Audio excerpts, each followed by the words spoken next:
Assalamu alaikum, dear students. Hope you all are doing great. Uh, our today's lab is about Fourier transform, and you already know that in the previous lab we already discussed that how can we represent a periodic signal uh, in a frequency domain using a Fourier series, right? In previous lab it was discussed how a periodic signal is defined from minus infinity to plus infinity, or a signal defined in a closed interval from A to B can be expanded in a Fourier series, right? हमने देखा था कि हम किस तरह एक signal को हम फोरियर सीरीज यूज करके उसको एक्सपेंड कर सकते हैं। नाउ इन दिस लैब हम क्या करेंगे, हम एक सिग्नल लेंगे, कंटिन्यूस टाइम सिग्नल, और उसको हम ट्रांसफॉर्म करेंगे इनटू फ्रीक्वेंसी डोमेन, राइट? हम जंप करेंगे from time domain to frequency domain in this lab. How can we do this? The question arises, how can we go from time domain to frequency domain? So for this, the Fourier transform is a tool that we can use to go from time domain to frequency domain, right? And in this lab, the type of Fourier transform that we are going to discuss is continuous time Fourier transform. So let's suppose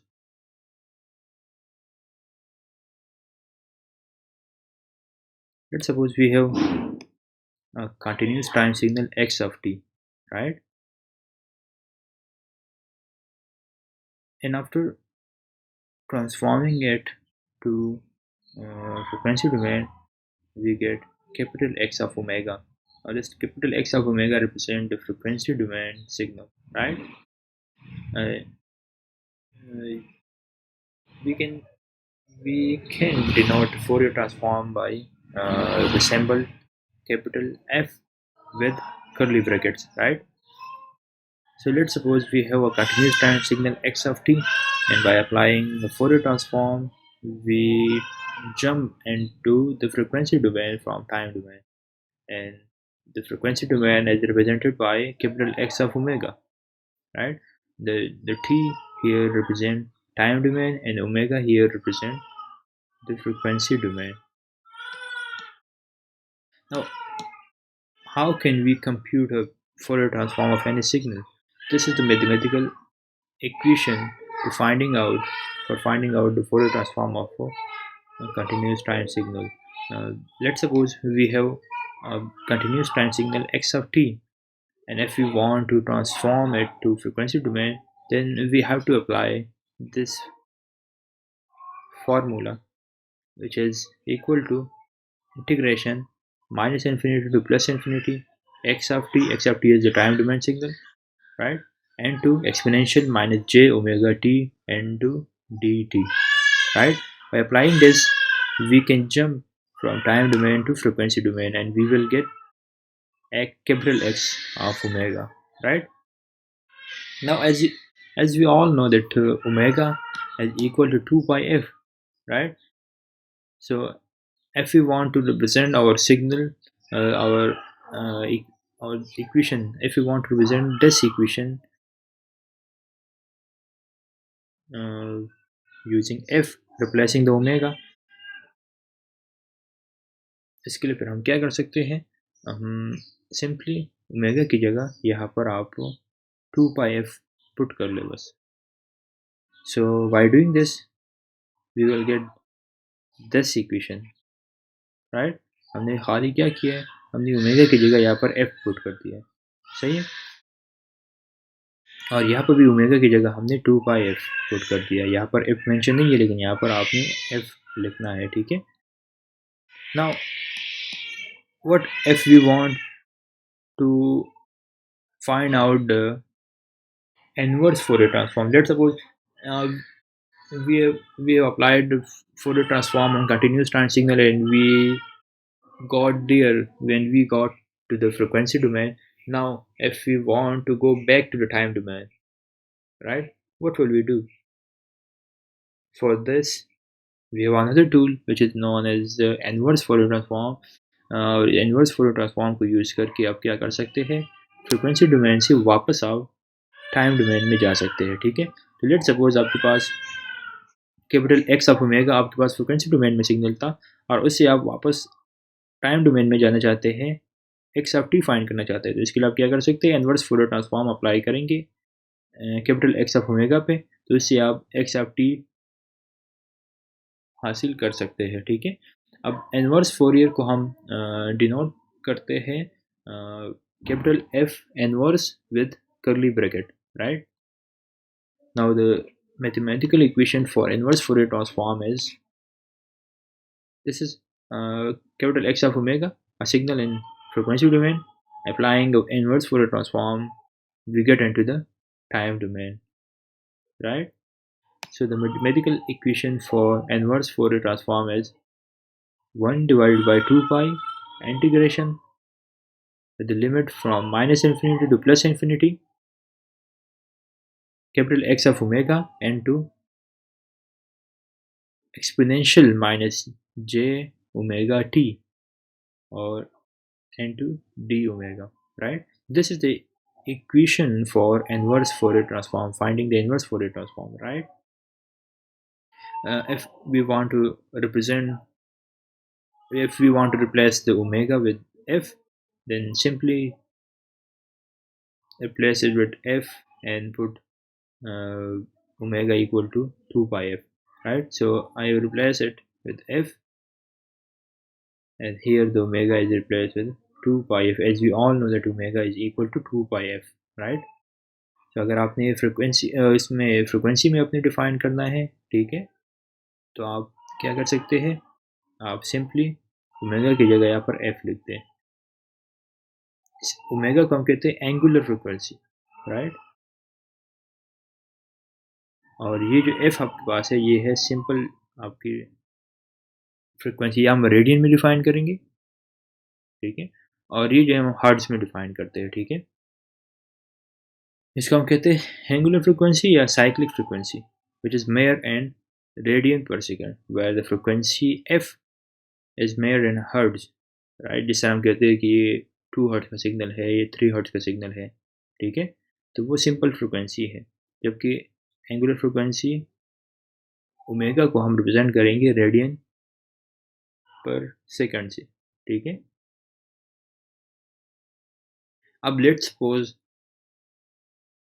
we want to compute a Fourier transform of any continuous time signal in MATLAB, तो फिर हम क्या करेंगे? तो MATLAB में काफ़ी simple है, we already have built-in commands for Fourier transform and inverse Fourier transform। हम इसको यूज़ करके हम Fourier और inverse Fourier हम फाइंड कर सकते हैं, ठीक है। So the commands are Fourier, simple Fourier and I Fourier, right? So the Fourier command is used to find out the Fourier transform of continuous time signal, while I Fourier is used to find out the inverse Fourier transform of frequency domain signal, right? अब इसको use करने से पहले आपको, जो पिछली लेबों में हमने सिस्टमेटिक वेरिएबल को हमने जो डिफ़ाइन किया था, उसकी नॉलेज को आपने कुछ रिकॉल करना होगा, ठीक है। हमने किस तरह सिंबॉलिक वेरिएबल को डिफाइन किया था, हमने एक कमांड यूज़ किया था, सिम्स कमांड यूज़ किया था, ठीक है, SYMS। सिम कमांड को यूज़ करके हमने सिंबॉलिक वेरिएबल डिफाइन किए थे। आज भी हम वही नॉलेज यूज़ करेंगे, ठीक है। लेट सपोज हमें एक एग्जांपल गिवन है कि आप क्या कर दें, इसका आप फोरियर ट्रांसफॉर्म फाइंड कर दें। So the time domain signal is given to us as exponential minus t square, right? First of all, you have to define a symbolic variable. The symbolic variable we need to define is t and omega. So for this, just write sims. Sim is a built-in command, syms tw। इस line से क्या होगा, आपके पास दो symbolic variable define हो जाएंगे, एक t time और एक ओमेगा w, ठीक है। Now, if you want to define your time domain signal, then time domain signal we already know is equal to exponential minus t square. So x is equal to exponential minus t square, right? Now हमारे पास एक built in command भी है Fourier का, और एक हम हमारे पास ये फार्मूला भी है जिसकी मदद से हम क्या कर सकते हैं, फोरियर ट्रांसफॉर्म को फाइंड कर सकते हैं, ठीक है। तो हम दोनों तरीक़ों को यूज़ करेंगे, ये वाला फार्मूला हम दोनों तरीक़ों को यूज़ करेंगे। पहले हम command built and command use करके फाइंड करते हैं, फिर हम क्या करते हैं, फार्मूला यूज़ करते हैं, देखते हैं कि दोनों का जो आउटपुट है वो सेम आता है कि नहीं आता, ठीक है। तो पहले हमने फोरियर एक्स लिख दिया, मतलब कि हमने एक्स को हमने ट्रांसफॉर्म करना है फोरियर, क्या कहते हैं, ट्रांसफॉर्म करना है फ्रिक्वेंसी डोमेन में। हमने सिंपल क्या कर दिया है, फोरियर इनटू एक्स लिख दिया, तो इससे क्या होगा, जो आपका टाइम डोमेन सिग्नल है वो फ्रिक्वेंसी डोमेन में चला जाएगा, ठीक है। तो और दूसरा हमने वो फार्मूला लिख दिया है, वो जो कि था इंटीग्रेशन, सही है, integration x of T into exponential minus J omega T D of T. या टी हमने यहाँ पर क्यों लिखा है कि हम इंटीग्रेशन कर रहे हैं विद रिस्पेक्ट टू टाइम, और लिमिट क्या थी, minus infinity two plus infinity. अगर आप इस इक्वेशन को देखते हैं, यही वाला इक्वेशन है, integration x of T into exponential minus J omega T D of T, और लिमिट क्या है, minus omega two plus omega, यही आपने इक्वेशन लिख दिया, ठीक है। जब इसको आप रन करोगे तो आपके पास जो फोरियर एक्स से जो रिजल्ट आएगा वही सेम इससे भी आएगा। वो क्या है, वो बराबर है पाई का अंडर रूट, ठीक है, into exponential minus pi omega square divided by 4, दोनों से सेम वही आंसर आया है, ठीक है। तो इसका मतलब क्या हुआ, इसका मतलब ये हुआ कि अगर आप फार्मूले से करना चाहते हैं उससे भी कर सकते हैं, और अगर आप बिल्ट इन कमांड यूज़ करना चाहते हैं जो कि फोरियर और आई फोरियर है, तो उससे भी आप कर सकते हैं, ठीक है। सेकेंडली, अब हमें दूसरे एग्जाम्पल में क्या किया हुआ है, दूसरे एग्जाम्पल में हमें एक फ्रिक्वेंसी डोमेन सिग्नल गिवन है, और हमसे मांगा जा रहा है कि आप क्या कर दें, आप इस फ्रिक्वेंसी डोमेन सिग्नल को आप कन्वर्ट कर ले टाइम डोमेन में, ठीक है। तो सिंपली आपने क्या करना है, सबसे पहले आपने इस फंक्शन को आपने डिफाइन करना है मैटलैब में। तो हम डिफाइन करते हैं capital X is equal to 1 divided by 1 plus j omega. तो वही सिंपल हमने यहाँ पर लिख दिया है, 1 divided by 1 plus j omega, right. अब अगर आपने इसको क्या करना है, टाइम डोमेन में कन्वर्ट करना है, तो इसके लिए हम क्या कर सकते हैं, आई फोरियर यूज करेंगे। तो I Fourier capital X is, it mean that this command will transform this capital X to x of t, right? So the answer will be exponential minus x into heavy side x, right? जो कि बराबर है exponential minus x into unit step function। अब अगर आप यहाँ पर देख ले तो हमें क्या आउटपुट में क्या मिला है, exponential minus x into you of x, right. लेकिन टाइम डोमेन में हमें जो आपका इंडिपेंडेंट वेरिएबल है वो हम चाहते हैं कि वो टी हो, मतलब कि टाइम हो, राइट। तो अब इसको टी बनाने के लिए हम क्या कर सकते हैं, हम थोड़ा सा चेंजेस करेंगे इसमें, फोरियर आई फोरियर कैपिटल एक्स की जगह हम क्या लिख देंगे यहाँ पर, इसके साथ हम कामा टी लिख देंगे। तो इससे हम मैटलैब को बता सकेंगे कि आपका जो इंडिपेंडेंट वेरिएबल है वो क्या होगा, वो टाइम होगा, ठीक है, बजाय एक्स के। तो अगर हम इसी कमांड को दोबारा से इसको रन करते हैं, और इसको हम कैपिटल एक्स के साथ हम टी लिख देते हैं, तो इससे क्या होगा, आपका जो आउटपुट आएगा वो इन टर्म ऑफ क्या होगा, इन टर्म ऑफ टाइम होगा, ठीक है। तो इसके जब आप रन करेंगे तो आपका आंसर आएगा exponential minus t and two Heaviside t. जबकि पहले केस में क्या था, यहाँ पर आपने कोई इंडिपेंडेंट वेरिएबल डिफाइन नहीं किया हुआ था, तो उन्होंने मैटलैब ने खुद यहाँ पर एक्स लिख दिया हुआ है, ठीक है। अब यहाँ पर हमने टाइम डिफाइन किया हुआ है कि यहाँ पर आपका जो इंडिपेंडेंट वेरिएबल है वो टाइम है, तो आपका आंसर आया exponential minus T into heavy side T E minus T U of T, right. तो जब भी आपने इंडिपेंडेंट वेरिएबल को डिफाइन करना है कि यहाँ पर आपने ओमेगा लिखना है इंडिपेंडेंट वेरिएबल, ये आपने यहाँ पर टाइम लिखना है, तो इसके लिए आपने क्या करना है, फोरियर और आई फोरियर में आपने यहाँ पर मेंशन करना होगा, ठीक है। Same is the case for Fourier. अब अगर आप चाहते हैं कि आपका फोरियर जो है वो फाइन हो, आप फाइन करें, लेकिन उसका जो क्या कहते हैं, जो इंडिपेंडेंट वेरिएबल है वो ओमेगा होना चाहिए, तो इसके लिए फिर आप क्या कर सकते हैं, वही सेम मेथड यूज़ करोगे, फोरियर एक्स कॉमा, और यहाँ पर आपने ओमेगा लिखना है फिर, ठीक है।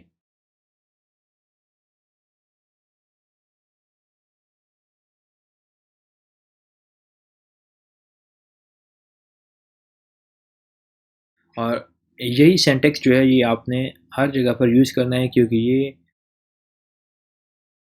इसकी मदद से आप क्या कर सकते हैं, कांस्टेंट फंक्शन का आप फूरियर ट्रांसफॉर्म फाइंड कर सकते हैं। लेट्स सपोज अगर आपके पास एक कांस्टेंट फंक्शन है, कांस्टेंट फंक्शन जो कि टाइम के साथ उसमें कोई वेरिएशन नहीं आ रहा, वो कांस्टेंट ही रह रहा है, ठीक है, जो कि एक्स, लेट्स सपोज एक्स है आपके पास, एक्स ऑफ टी जो कि बराबर है वन के, मतलब कि टाइम के हर एक हिस्से पर वो उसका एम्पलीट्यूड जो है वो वन के बराबर है, कांस्टेंट फंक्शन है, ठीक है। अगर हम वो पिछला वाला सिंटेक्स यूज़ करेंगे, हम कोई इंडिपेंडेंट वेरिएबल यहाँ पर डिफाइन नहीं करेंगे, हम सिंपली लिख लेते हैं कि फोरियर एक्स, तो इस केस में क्या होगा, आपके पास एरर आएगा, आपको एरर मिलेगा, ठीक है, आपको एरर मिलेगा। आपको एरर क्या मिला है, एरर आपको ये मिला है कि ये जो फोरियर है आप कांस्टेंट पे अप्लाई नहीं कर सकते, डबल डबल क्या है, डबल आपके पास एंटीजर है, ठीक है। ये डेटा टाइप है, एंटीजर डेटा टाइप है, ठीक है। तो आपको कहा जा रहा है कि आप एंटीजर पे फोरियर अप्लाई नहीं कर सकते, right.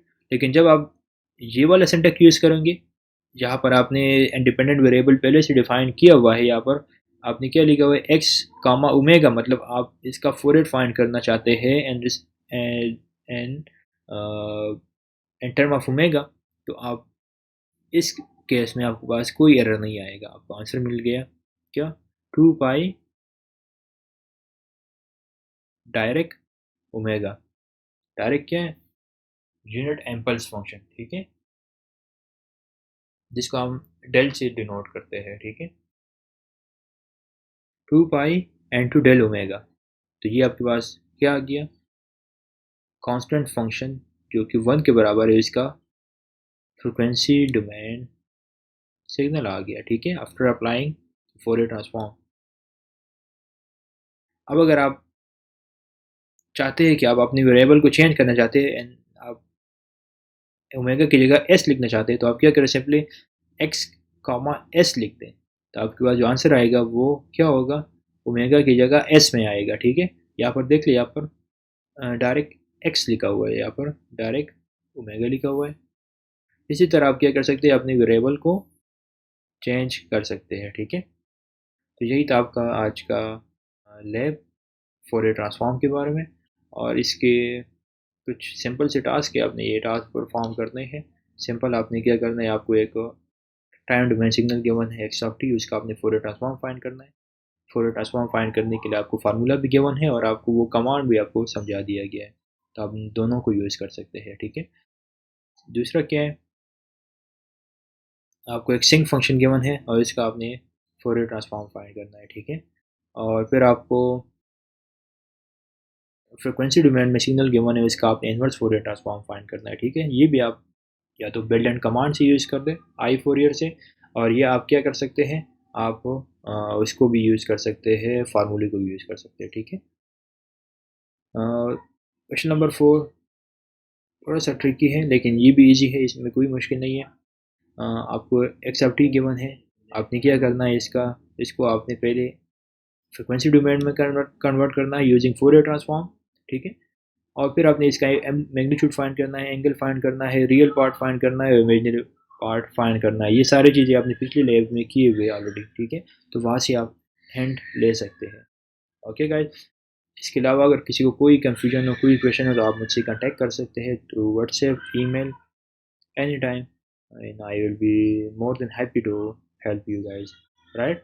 Thank you so much, अल्लाह हाफिज़।